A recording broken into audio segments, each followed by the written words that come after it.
Good morning, everyone. We are so excited that you join us for today's special event.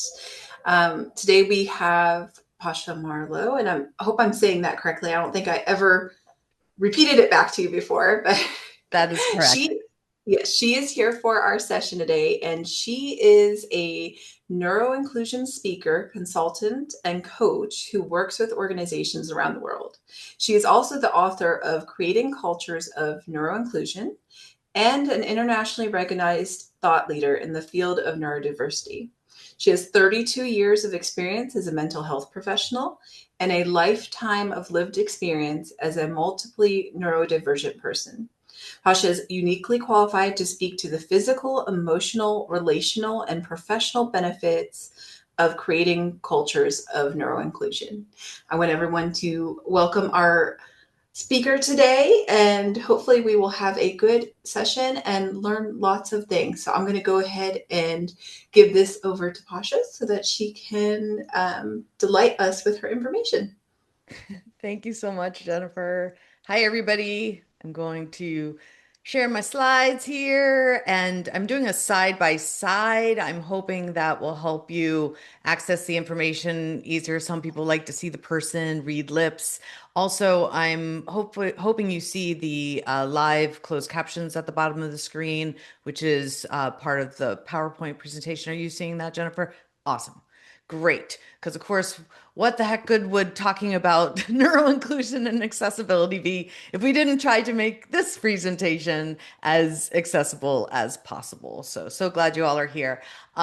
Whenever I talk about neurodiversity or neuro inclusion, and mental health and how all of those intersect, I always hope that it is both professionally and personally impactful to everyone.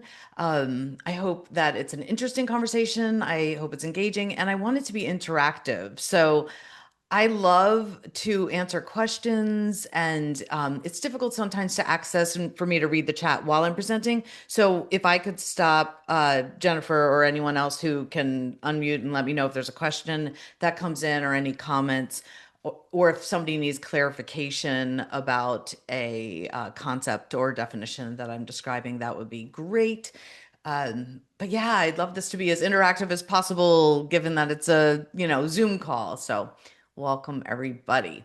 So, minding all minds, that's not just about neurodivergent minds. That's not just about people who identify as neurodivergent and or disabled. It is about all minds. In fact, neuroinclusion is literally about everybody. So this isn't about just some people, it is about all people. And everyone in this room will see themselves and each other in this work. I'm just trying to forward my slide. There we go. Okay. So, whenever we hear about holidays, it's usually like mental health, take care of yourself, do self care. And that's all great. But I want to give this a neuro inclusive lens for people who are trying to lead neuro inclusively, but also for everyone out there who's trying to create for themselves and their families neuro inclusive holidays. So again, this is not just about the holidays, it's beyond the holidays, and not just about some people, about all people. But we're going to learn today how to best support neurodivergent and disabled friends, family, and coworkers throughout the holidays, as well as how to create neuro-inclusive workspaces and holiday events that feel accessible and welcoming to all, and also how to self-advocate and take care of ourselves throughout the holidays. There's some key terms that I like to start with that hopefully will create some discussion here right from the start, because there's a lot of misconception about neurodiversity. Even just neuro. When we hear neuro, most people think we are talking about brains. And it's a little bit about brains, but it's not only about brains, it's about minds and nervous systems. Neuro actually means nerves. So neurodiversity is not the diversity of brains and not the diversity of cognition or thought only. It is about the diversity of minds, nervous systems, functioning styles. So that's far more than our brains and how we think. That's really how we move, how we act, how we learn, how we communicate, how we love, and on and on. So it's far more, I think, interesting, but also expansive and inclusive than the narrative often suggests. So neuro meaning nerves and nervous system, neurodiversity meaning the diversity of all minds, all human minds, neuroinclusion including all people, all minds, not just neurotypical people or just neurodivergent people or people who don't identify as either, but all people. Neurodivergent is often misunderstood as well. Usually, when I say or ask an audience, what do you think neurodivergent means? A lot, if not most of the audience says autism. And neurodivergent is not synonymous with autism. Neurodivergent is an identity that includes people who identify with autism, but it's not solely autism. And that's super important because, first of all, it's not inclusive or accurate, but also there's so many people who are left out of the conversation that really need to be included more frequently. And we will be talking about the scope of neurodiversity and neurodivergence even more specifically in a moment. But neurodivergent is not a diagnosis. Nobody in the history of forever will ever be diagnosed neurodivergent. It is an identity. It's actually a socio-political identity that people choose to use when they diverge from neuronormativity, which is society's idea of what is normal or ideal. And I'll put that in quotes, what is normal and what is quote unquote ideal, because I don't believe there is any normal. And there's a lot of history based in, all just very briefly, but importantly, say ableism, racism, white supremacy, colonialism. There's a lot in the history of what our society now considers normal. And that has led to the stigmatization and the pathologization of a lot of lived experience, including lots of forms of neurodivergence. Neurotypical is also an identity, not a diagnosis.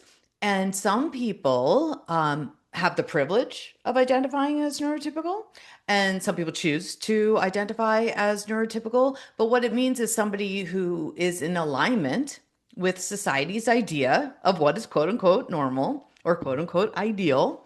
Actually, sometimes I hear superior, quote unquote superior, right?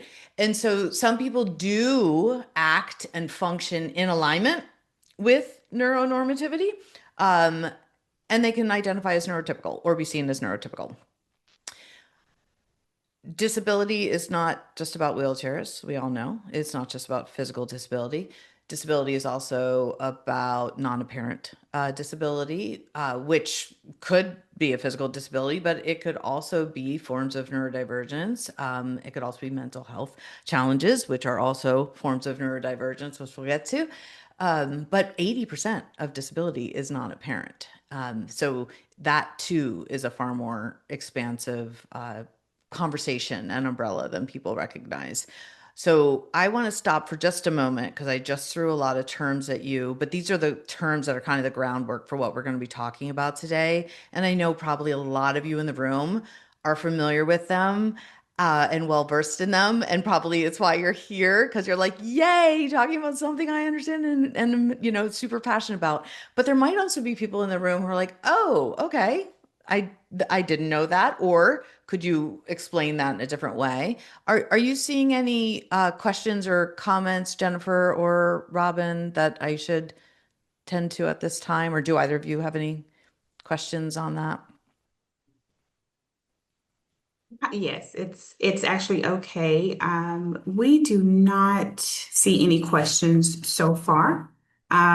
And I don't have any questions, but I do want to apologize for being extremely tardy to this party.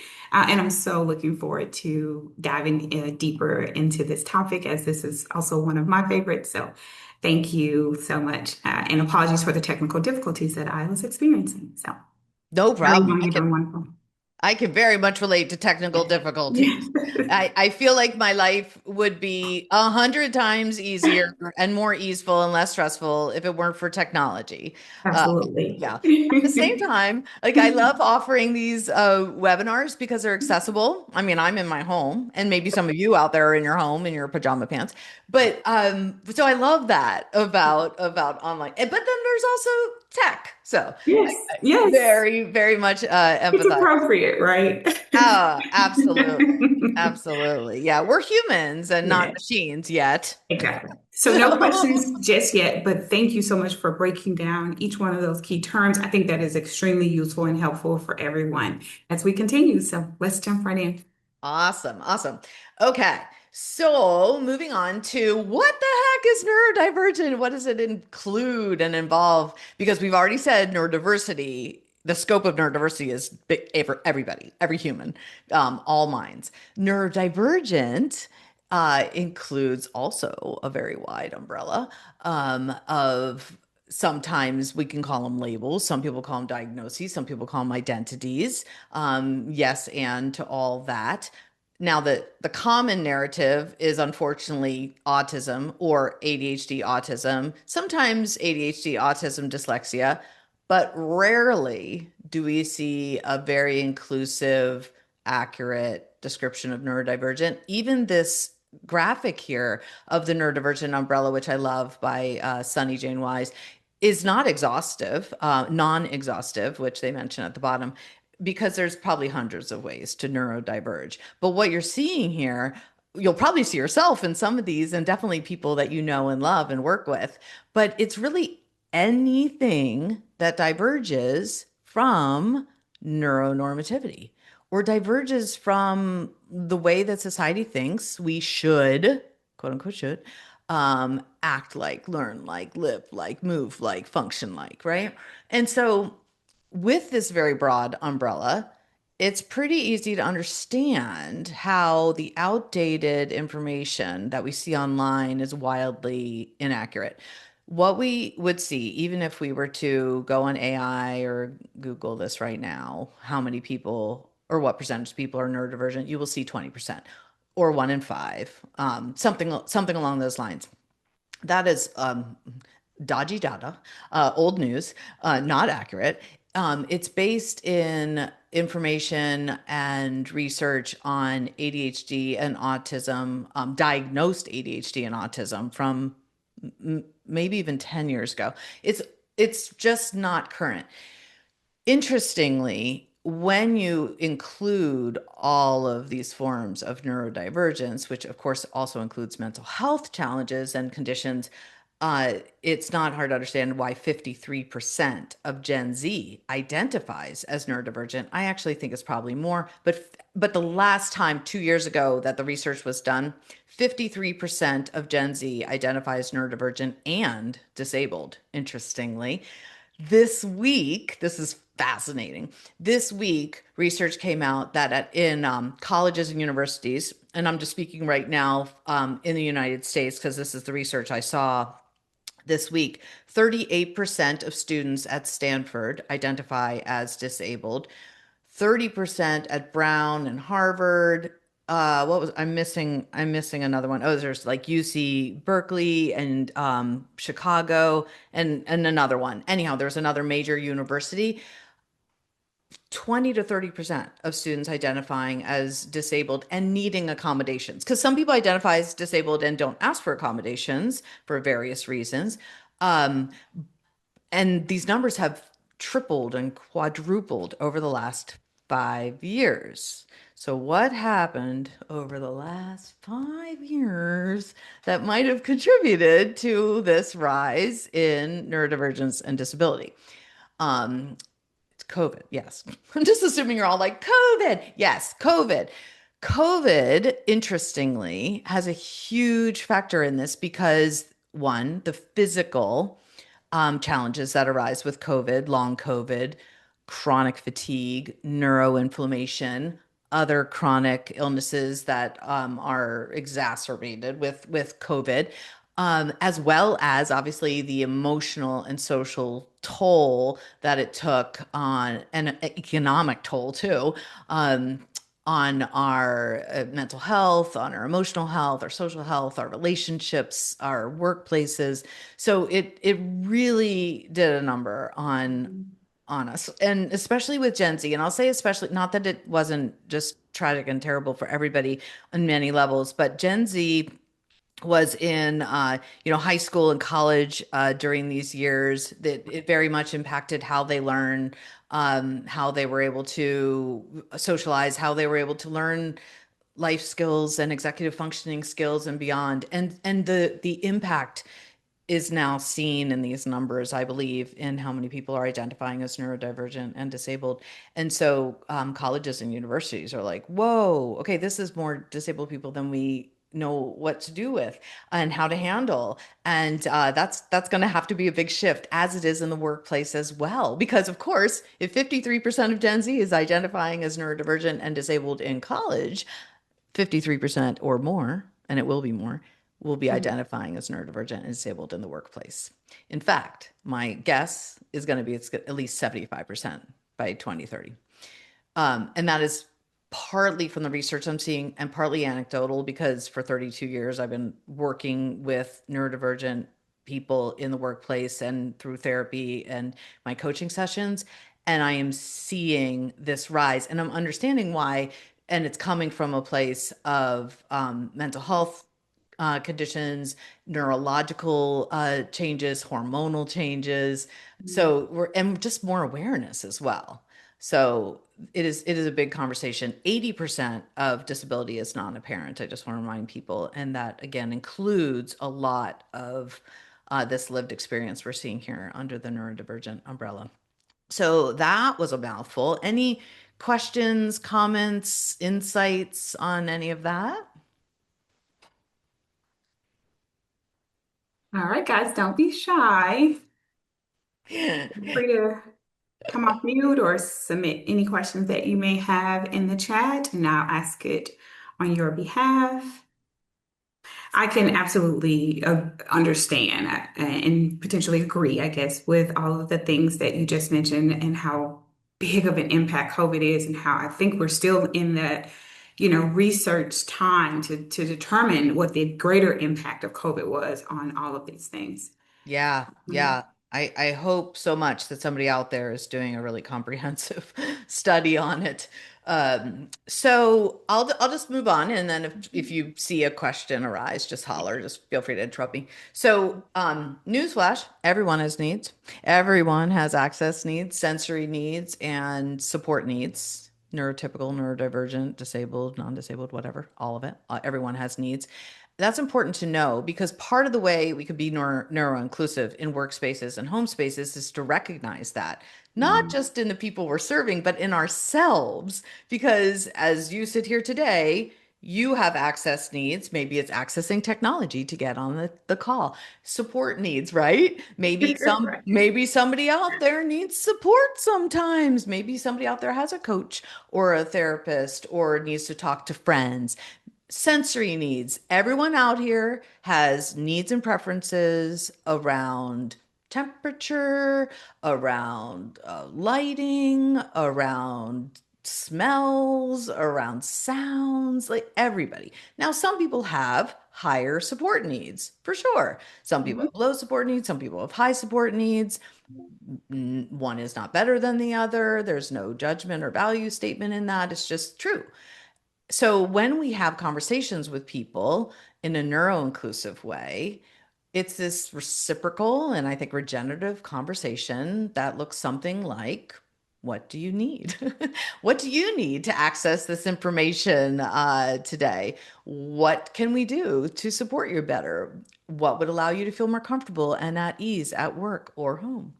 And we don't Mhm. want to assume that somebody who looks like they're feeling comfortable and psychologically safe and feels like they're being productive and organized, like that's not necessarily true. In fact, what I notice, and these are the folks that come to me for therapy and coaching, They identify as high functioning, which I don't use functioning labels for people, but that's sometimes how they identify. Or they'll say, I'm highly successful. I'm a Fortune 500 CEO, but I'm incredibly disabled and struggling behind the scenes, and I don't know what to do with it, and I can't tell anybody about it. And that's they come to me and they share. So part of this is about ableism and internalized ableism Mm. and our ideas of what is the normal, quote unquote, normal human experience. But people really struggle to ask for help and to share their needs. So, my hope as I look forward to a more neuro inclusive workspace would be that leaders, um, no matter how they identify, will share their needs. And in team meetings, there'll be a shared conversation or reciprocal conversation around needs. And I feel so passionately about this. And at the end, I promise to share this free. You'll just get it at the end automatically.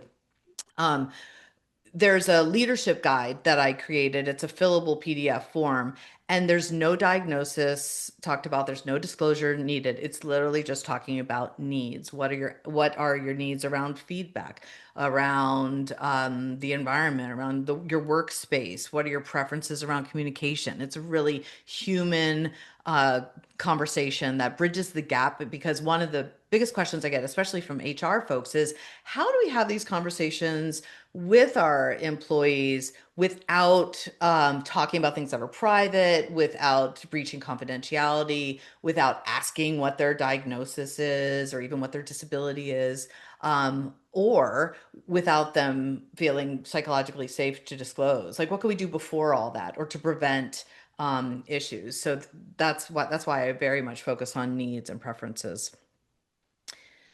So when we talk about holidays specifically, and this goes true for all year long, but we have a lot of expectations for ourselves and others, and a lot of times it's the expectations we have for ourselves that kicks us in the butt.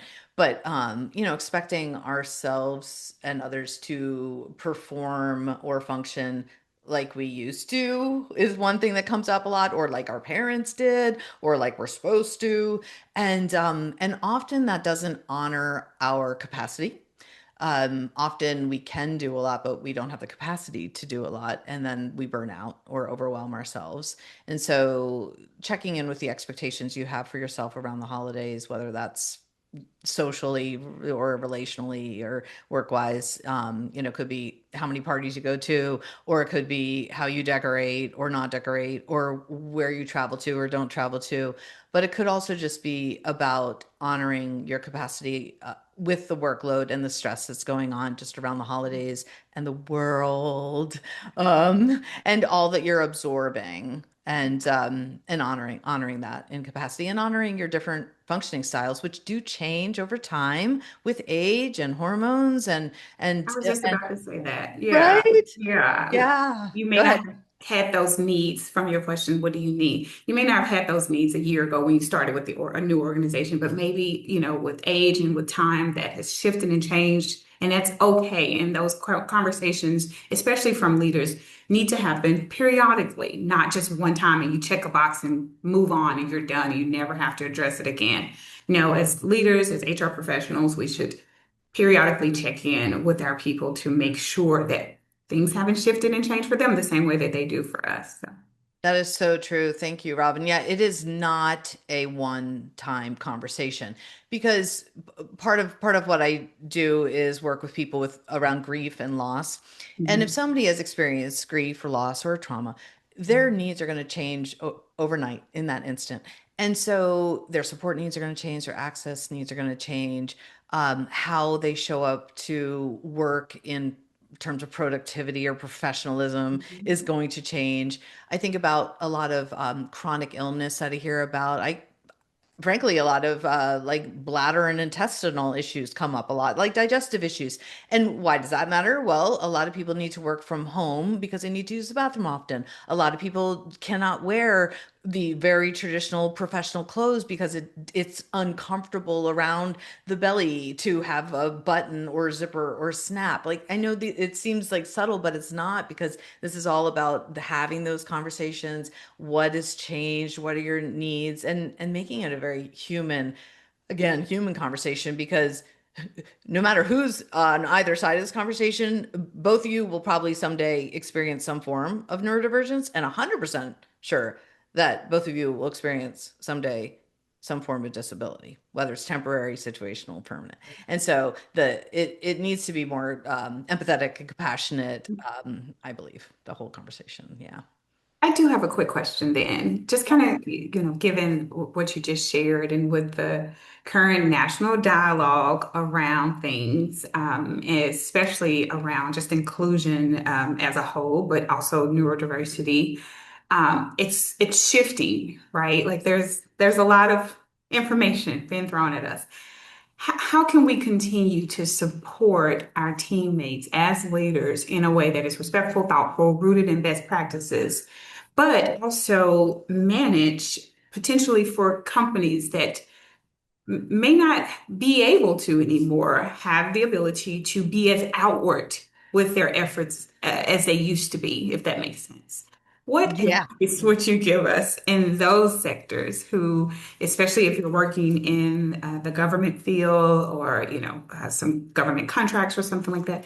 Any suggestions or recommendations on how to continue the work Mhm. without officially continuing the work? Is there anything around that you can share with us?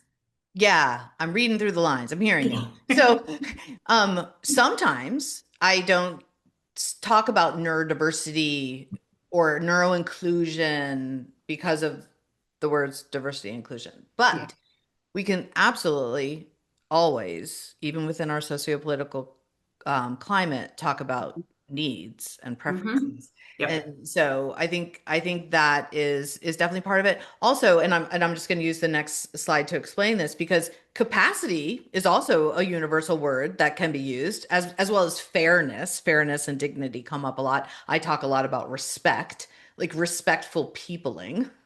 Like just being respectful to people and not making assumptions, asking people, asking people how they identify, asking people what language they prefer, asking people how they communicate, asking people what their needs are. But honoring this capacity versus ability is important because, of course, everyone in the room can relate to the fact that we can do a lot. We can do possibly more than we do, and sometimes we do more than we should. And so, if we always say yes, and we always extend ourselves, and we always people please, or we always appease, or we disappoint ourselves before we disappoint others, we will burn out. If we don't honor our nervous system, we will burn out. And the ROI of that is just very clear in all businesses and organizations because we want to keep people, able to work and the burnout levels obviously are high, and that's connected to all this. It's connected to neurodivergence and mental health and disability and chronic illness and beyond. And so to honor people's capacity is important. And spoon theory is it started in the disability world as a way to explain somebody's capacity, and it may or may not work with for you. But the thought is everyone wakes up with a certain amount of spoons, like or battery level. That's why I put the other image of the battery level. Like everyone wakes up with a certain level of energy or capacity. Throughout the day, we use it up at different paces. And for some of us who are disabled or chronically ill or have children who are struggling or caretaking parents or on and on, we've already used up most of our spoons before we even get to work. Other people don't have that experience, some in terms of intersectionality and other intersecting marginalized identities that intersect with power and privilege. That's going to play into this as well. But we all have these different experiences of how much energy we use to just get to work, access transportation, Yeah. which is why remote work is so wonderful and flexible work is so wonderful. But then even in remote work or once you get to work, how many spoons do you use or how much capacity or battery do you use to navigate the paperwork, the onboarding work, the meetings, the technology, the people, I talk to a lot of ERG leads, and Mhm. they're basically therapists untrained therapists, they are taking on so much caretaking, and it's beautiful. It's brutal. It's beautiful, but they're also burning out. And Exactly. and that takes up a lot of spoons, right? And so having that conversation from the lens of like overwhelm and burnout, I feel like is a more it's a less charged conversation to have in this climate right now. Yeah. That is spot on and excellent. Thank you. That's a wonderful advice. I would also like to add that the holidays eat up those spoons or drains us of that energy even more, right? To kind of bring it back to what we're talking about today, right? So true. And so the increased social events, our travel, and just overall sensory overload load, because you're seeing, amazing things, and it's a wonderful time for some and a not so wonderful time for others. The emotional load that you're carrying, depending on, how you view the holidays, all of that should also be taken into consideration for everyone as leaders. So wonderful point. Absolutely, absolutely. Um, I want to really quick share this next slide only because one of the main questions I get, whether I'm talking about holidays, HR in general, just workplace in general, is, well, what are the accommodations? What do neurodivergent people want and need? And I'm going to share these slides. First of all, everyone's going to get all these slides and the leadership guide. So like you'll have all this to look into even with more detail. But what I will tell you in short is that anything you could do to help neurodivergent and or disabled people will help everybody. Solve for one, serve many. I talk about inclusive design. It's very proactive. Assume there are needs. Like today, nobody said they needed closed captions. Nobody disclosed any Mhm. reason why they would need it. Nobody needed to disclose any disability or preference, even. It's offered.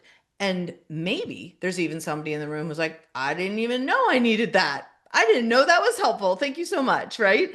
And so I think it's wonderful to have that lens of inclusive design and like, let's design, assuming there are needs. I mean, don't assume what the needs are by looking at a person, but assume there are needs. And then also ask people if there are needs when that's appropriate. But workplace accommodations for neurodivergent employees are just like anybody, clear communication, flexible, work schedules, variety of communication tools, um, just being able to work from home, as needed, as possible. And then dress code, we don't have to, thank goodness, any longer in most parts of our or most workplaces. The suit, tie, nylons, high heels, like all that. I'm just so glad because comfort is really important. So yeah, I just want to bring this up, and again, you'll get these slides, and then this too, you will get. This is the respect user guide I was telling you about, the leadership guide based in neuro-inclusive questions. These are the kind of sections that you will see in the guide. No diagnosis or disclosure necessary. What are your needs and preferences around recognition and feedback, environment and workstation, support, access, sensory needs, productivity and organizational needs, energy and workflow, communication and information processing speed, time management, and energy flow. So the conversation, and again, it's a fillable PDF, and it is a conversation. It's not just like, what do you need, what do you need, what do you need, as a from a leader's perspective. It's like, oh, interesting, what I prefer is email. Oh, you prefer text. Okay, so let's have a conversation about this, right? So you will get this, and that will be hopefully immediately actionable, and something that is impactful to you and your teams. Any questions on this before I dig in more specifically about holidays? All right, No, no questions so far. great. We do have just one question Yeah. in there from Clara. It says, when you say non-inherent, and referring to the behavior, do you mean you can't see it physically or see or sense it with behavior review? So non-apparent disability, well, first of all, we use non-apparent instead of invisible or hidden because it might become apparent over time. For instance, if somebody chooses to disclose. But you can't see traumatic brain injury or epilepsy until maybe epileptic, seizure. You can't see long COVID. You can't see a hearing disability. And so non-apparent disability is not just about the behaviors, but the whole, functioning style and nervous system of the person in front of you. You can't see autism. I'll use autism as an example. I'm an autistic person. My autism, it was non-apparent until probably a few years ago when I out in public, like if I were presenting live, you would see it. It would become apparent more because it's in my body, not just in my brain. It's how I interact in space and with people and in my body. And so it might become more apparent to you if you saw me in person. But some disability changes over time.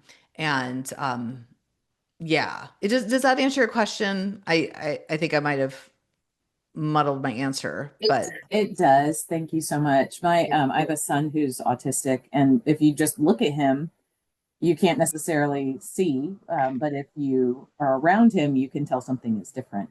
I Um, love that you said yeah, that. Yeah, because it's how he interacts with the world, totally. right? Oh yeah, absolutely. And so a lot of times people think he's a behavior challenge, which is so hard as a parent, to feel like you have to explain for him all the time. Like he's not, yelling because he's a behavior challenge. He's just overstimulated or whatever the issue or challenge is.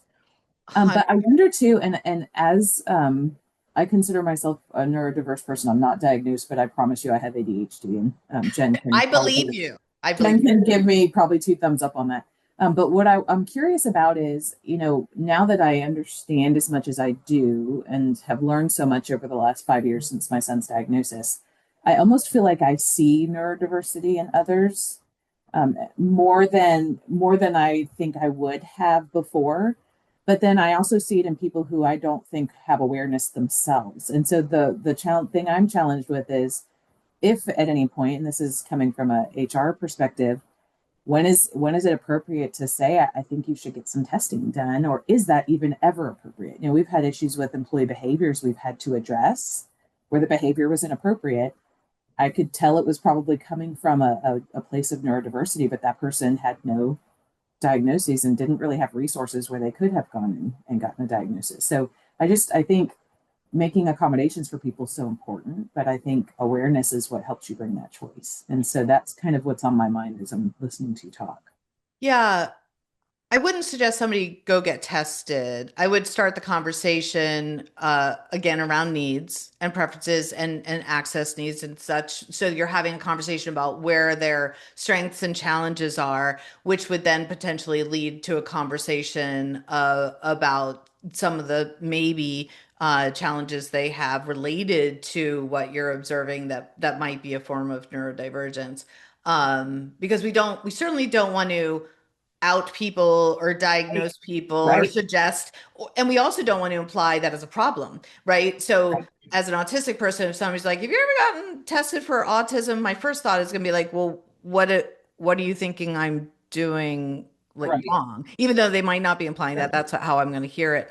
And Mhm. so, and side note, somebody who gets diagnosed autistic, like kind of nothing will change. There's no cure, there's no medicine. It's unlike ADHD where some people take medicine. And so some forms of neurodivergence, a diagnosis doesn't actually change much other than their own validation. But for some, it does provide the opportunity to look into disability more and get more formal accommodations for places that require formal notice of disability to get those accommodations. So I would you could also share your own personal experience and lived experience and identity, and that often starts a conversation. But so many people, again, this very much intersects with privilege and past experiences, will not feel safe disclosing. Um, and in our country right now, like a lot of the narrative is that people who are neurodivergent and or disabled are not as worthy or as valued or they're a burden. So, somebody who's hearing that is going to be even less likely, Mhm. or if they're a new employee, less likely to disclose. But everyone can talk about, when I'm in the meeting, I can't really focus because the sound of that air conditioner or heater is so loud. I can't even focus. Or I'd like to be able to stand up and kind of move around to stay engaged because when I sit still, I get really uncomfortable and I can't focus, or something like that. Like you can have conversations like that. That would be less intrusive. That's helpful. Thank you. Very good. Sure. Thank you so much for asking. So, to wrap up this part of it, neuro-inclusive leadership, whether you're HR or a team lead or a parent, a community leader, honor different functioning styles. Know that there is no one right way and no quote unquote normal way to be. Inclusively design, like assume there are needs and be proactive, solve for one, serve many. Prioritize, of course, mental health and wellness by modeling your own mental health and wellness. Sharing your identity, sharing your experiences goes a long way in these conversations. And having those conversations be reciprocal, which will then also be regenerative. And that's kind of a summary of where we've already been.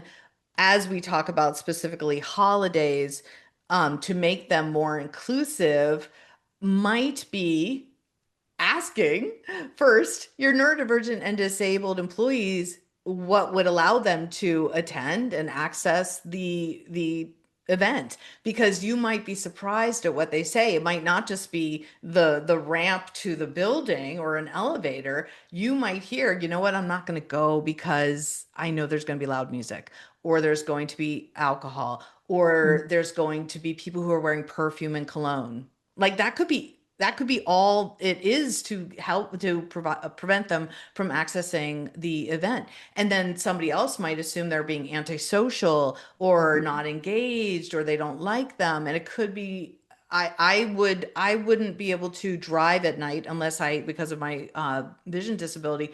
So if the event was at night and I couldn't find a ride, I wouldn't be able to access it. And so having the conversations, what would allow you to attend this event would be a beautiful way to start a conversation about how to make the events more inclusive. Um, Especially if they're in person. There's a lot to at play. As for the people who are experiencing the events, no matter who you are, how could you simplify them for yourself? How could you bring more ease and honor your nervous system as you enter the holidays? I always like to ask people, what can you let go of? What can you say no to? What can you do differently that's just in service to you and your family and your loved ones? And it might look completely different than every year before, like Robin was saying, it changes. And it might look different than the way your parents did it, or your coworkers, or your friends, or the magazines, or certainly more than influencers. So my Christmas tree is bare. It has lights and nothing else. It doesn't have ornaments. I don't mind looking at the ornaments, but I don't like putting them on the tree, and I certainly don't like taking them off the tree. And this year, that was my capacity. It was honoring my capacity. So it's beautiful and it's simple. And some people put, fancy decorations around their house, and some people don't. And it doesn't mean we aren't celebrating the holidays. It doesn't mean we don't care. It's just good to be able to be really gentle with ourselves, especially now. Like, I really don't know anyone who doesn't feel like they're at or beyond capacity many days of the week, no matter how they identify. And so the holidays bring in a lot of extra socialization, extra sensory overload, extra expectations. And we don't actually have to do everything we used to do or or think we should do. So I would just like ask yourself, how can you bring yourself more ease? How can you simplify whatever holiday you celebrate? How could you just make it a little bit more simple? And then when you're hosting the events for your teams or your organizations, how can you honor that some people might come like in their pajamas or jeans and a sweatshirt, with headphones on. Okay, some people want to get gussied up and some people don't. When the loud music starts, some people might walk away and sit in a quiet corner, and that's okay. So just honoring all the many ways to be human. Very good. Yeah. And then for yourself, what kind of rituals can you create that honor your nervous system? And I do very mindfully go back to nervous system instead of brain. Because if this said, what new rituals can you create that honor your brain? Well, that's like, how do you think differently about the holidays? That's cool. But like, that's not enough because we know that our nervous systems, you know, our brain, our digestive system, the vagus nerve, the brain and gut connection. There's so much to it. You know that when you're stressed, your digestion's off and vice versa, right? And Right. so honoring that, we eat more, we drink more, we sway from our exercise schedules during the holidays, and that affects our minds big time. So just knowing that, and I'm not saying go out and like exercise every day and turkey trot or whatever the things are. But you're going to be annoyed by this because you'll be like, blah, blah, blah, blah, blah. But, and this is obvious and it's all stuff we know, but I'm going to say it anyhow. Like we should try to stay on our sleep schedules as much as possible. We should try to move however we can as much as possible. We should try to eat healthy foods and drink water as much as possible. And then we should try to be mindful. Do I mean go to a yoga class? Like maybe, but maybe not.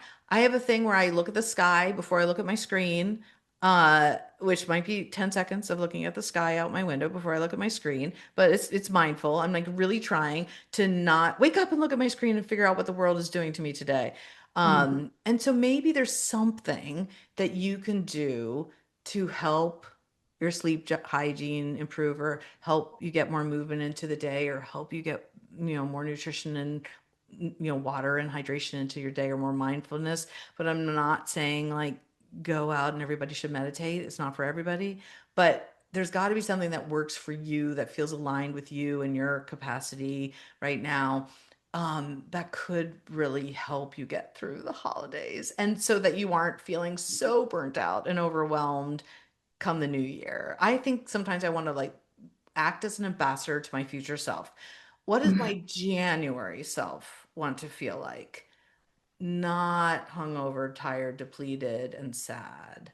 It Mhm. might still look like that some days, but like that's not my intention. So I'm gonna say, what can I do, even if I don't want to, like go out and take a walk today? Because here in Maine, where I am, it's 18 degrees and icy. I do not want to walk today. I so do not want to. I always 100% of the time feel better after my walk, even if I don't want to go. I need to know that about my future self. So if there's a way to act as an ambassador to your future self, it helps a lot push through those times where willpower doesn't do it. Just saying. Very good. Yeah. The best presents you can give to yourself and others is literally your presence. Like, who cares if you give a gift? Yeah, I mean, the thing you said earlier, honoring my capacity, I think it's really resonating with me, and I'm gonna start sharing that with others because I think we all need to do that more, and I think if we do that more, then we give other people permission to do the same. So I love. Thank you for sharing that.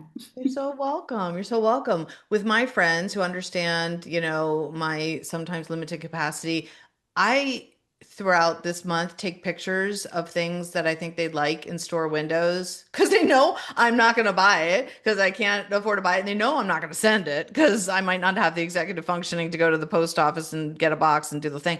But I take a picture. I'm like, oh my gosh, when I saw these shoes, I thought of you. You know Mhm. what? It just is just as good. It's Yeah. just as good, right? Well, This is the second to last slide, just so you know where we're going with this. This is kind of a wrap up of the holiday bit, to be really patient and flexible with yourself as you honor yourself and others, as you honor your capacity, as you prioritize presence. And for those out there who have, families you want to get together with, like let them know what you need, let them know how you want to enjoy the holidays, and maybe there's ways you can create new rituals together around it. And for those of you who don't spend the holiday with family, I love the idea of looking into ourselves. This is a big, deep inner journey of neuro belonging, I call it. Like, we don't belong to, in my opinion, we don't belong to other people or to places or to organizations. We belong with people. We do belong to ourselves. And if we can stay really true and honest with ourselves and align our values with what we do in life and know our inherent worth into our bones, we belong to ourselves. And when that is true, we belong anywhere. And the world will reject us sometimes, and people will reject us sometimes and not understand us, but we can still feel that deep sense of belonging and inherent worth in ourselves. That is not easy or simple. I'm 55 and still working on it, and every single one of my clients is working on it, but I still think it's a worthy journey to begin. So as we wrap up, and obviously any questions, I'd love to hear any insight you have. As soon as you scan this QR code, magic, technology magic, I don't even know. But you can instantly get the Neuro Inclusive Leadership Guide in your email. You could also use this, by the way, with your family at home, having this conversation about needs and preferences. I'm super accessible and happy to talk to people. If you want to set up a collaboration call, it's free. You just go onto my website, pashamarlow.com, and there's a 30-minute collaboration call. You could actually also do that through LinkedIn. In my profile, there's a blue link to a collaboration call. So like you can right now set up a 30-minute call. That could be about work, about your teams, about your coworkers or your family or yourself. I'm cool with all that. If you like to read or listen to books, it's on audio and in paperback and Kindle. My book, Creating Cultures of Neuroinclusion. It's on Amazon. I'm sorry, it's only on Amazon. That's all I got right now. Um, and yeah, and then I'm on LinkedIn every day. And I offer trainings to organizations often about neurodiversity and neuroinclusion and mental health. And yeah, so I love to provide, whether it's presentations and keynotes or workshops, consultation. Sometimes I'll do inclusion audits on materials or websites to make sure that you're using the accurate and inclusive language of neurodiversity so that it's not like a red flag to people you're trying to attract. And coaching and individual, couple, and group coaching. So all the things, but let me stop sharing so that you can, and you're going to get these slides and the guide. Yeah. And yeah, just in case anybody wants to ask a question or share anything. Oh, did I spell recognition wrong on a slide? Oh my goodness. Thank you. I'll check that out. That happens often. It sure does. Yeah. Okay. Yeah, thank you. It's just been a lot of chatter in the chat as well. That's just echoing your sentiments. And appreciative of the information. I'm not seeing any questions there. Are there questions? There's someone that would like to come off mute and ask a question. I love this. Jennifer's like, cue my horror of celebrating a No. birthday in downtown Nashville. I know that feeling.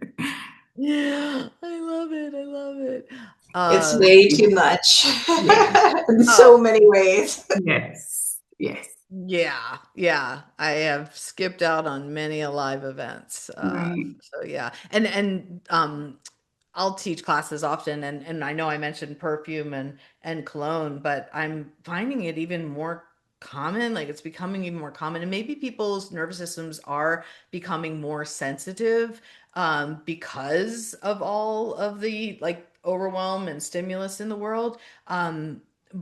And hormonal shifts, and I work with a lot of midlife people in that perimenopause menopausal time, but Mhm. yeah, our sensitivity changes. And Yeah. so now I ask my teenage 18-year-old to not put his cologne on in the house. He puts it on in his car, which means I can't go in his car. I didn't have to do that before, but this kind of, sometimes I call it access intimacy. We share with the people that we love and live and work with our needs, and then it kind of gives them permission to share as well. So Yeah. Love that. Looks like we do have a question. Did you see that? I do, uh, yes. I Okay. was just about to jump on that one. Question from Garrett. Thank you for submitting. From a recruiting perspective, how could the hiring process be tailored to reduce unnecessary friction for neurodivergent applicants? Very good question. Thank you for sharing, Garrett. very good. Please share your questions ahead of time, not here, like in hiring, if possible. Yes. Um, that feels fair, and it really allows people to prepare and and have the clarity that they need and a little bit more calm within the hiring and onboarding as well. The onboarding paperwork is often incredibly challenging, especially when it's a flurry of different emails versus putting it together in one. In general, like if you're advertising and wanting to recruit neurodivergent people, which I highly suggest doing because they're systemic thinkers often and critical thinkers often and very curious and adaptable people with many, many gifts. I think sometimes it's the language. Like if you could just drop disorder from the language, that goes a far way rather than saying ASD, autism spectrum disorder, just say autism, for example. Like just dropping the disorder language, checking and making sure there's not a lot of no stigma and pathology within the language, especially if it's like a neurodiversity hiring practice or initiative. There are no neurodiverse individuals. I know this is going to seem really subtle, but groups are neurodiverse. Individuals are neurodivergent or neurotypical, just like we shouldn't. Sometimes you still hear it, but we shouldn't say that's a diverse hire. Typically, what they're saying is that's a person who's different than me, or that's a person who's not white or not disabled, right? And Mhm. that's so it's offensive. So we don't want to use neurodiverse for an individual. So, and it's a red flag for people who are neurodivergent because it shows that they're not as aware of the language of neurodiversity in an inclusive way. High, low functioning people, low functioning levels with people is a big red flag. Handicap bathrooms or parking instead of accessible bathrooms or parking is big. But overall, when I think about what would be most helpful, it's clarity, like extra details, extra clarity on expectations, on what to expect at the hiring call to what to expect when you show up if you do it in person, like where is the building, where the heck do we park, what door are we looking for, what room number are we looking for, is there a code, is there a like what are the barriers, because somebody who's needs those extra details and then they run up against these unexpected barriers is going to be potentially thrown off and not perform well for the interview, for example, or at work in general. I hope that helps. That helps a lot actually. Yeah, because I was thinking about that question, and I came in kind of late, so sorry, apologies for that. But I've been thinking about that because I work in the recruiting side of things for a company called Grayline, Tennessee, Mhm. and I was just really curious, kind of, and I like what you said about really identifying the barriers and just communicating to that to applicants. So that actually helps a lot. Yeah, you're welcome. And because I'm like absorbed in the language of neurodiversity and the neurodiversity paradigm, sometimes those like subtle language cues go a long way. So please reach out and let me know, because sometimes even in the job description, there could be some language around like expectation of in-person client interaction or phone interaction, and it's not necessarily what's actually needed in the job, but it could make somebody who's neurodivergent who struggles with communication in different ways not apply if it isn't either really clear or specific or accurate. So sometimes we say, well, that's close enough on the descriptions, but somebody who has a disability or is challenged in different ways in functioning styles or executive functioning even is going to look really clearly on, okay, do they mean phone calls, do they mean in-person calls, do they mean in person, like they're going to look really clearly about what kind of communication you require, and interaction Right. you require, for Mhm. example. That's one of many, many things. Yeah, absolutely. Thank you so much. I really Thank appreciate it. Yeah, thanks, Garrett. Feel free to reach out. All right. I'm not seeing any additional questions, and we're right up against our time anyway. So I would like to just take a quick moment and wrap everything up for everybody. Thank you so much, all of you, for joining us today for this wonderful Mining All Minds Neuro-Inclusive Leadership and Care through the holidays and beyond. We are so very thankful to you, Dr. Pasha Marlowe, for sharing your deep wisdom, your lived experience, and very practical, compassionate strategies with all of us. I'm sure everyone's going to take a lot away from this. One of the most powerful things that I felt you said today was the idea of solve for one and serve many. plus what I mentioned earlier about honoring my capacity. So I know I'm taking that with me. It's such a beautiful reminder that when we design with intention and work for the people who work for us, we create environments where everyone benefits. Today's session invited us to rethink how to show up as leaders, how we create safety, and how we honor the diverse energy, communication, and processing needs of the people we work with, not just during the high pressure holiday season, but every single day in every season of our organizations. So, to all of our attendees, thank you for your openness, for your curiosity, for your questions, and your overall commitment to learning. We encourage you to take even one insight from today and put it into practice. I think that one thing will make a really big impact at your companies because small shifts applied consistently can create meaningful change for many. Of course, we'll be sending a follow-up email. I think that was one of the main questions that we got earlier with all of the resources and next steps, in addition to the slide presentation that Dr. Pasha has already shared with us. And on behalf of the entire team with MT Sherm, we just thank you again. Thank you, Dr. Pasha, for an inspiring and transformative conversation. And we are wishing each of you a wonderful workplace grounded in care, flexibility, and inclusion, and a wonderful holiday season. So enjoy that. Thank you all. Thank you. Thank Thank you. you. Bye-bye. Thank you so much. Thank you. Thank you everyone for being here. Thanks, everybody. Happy holidays. Thank you. Have a nice afternoon.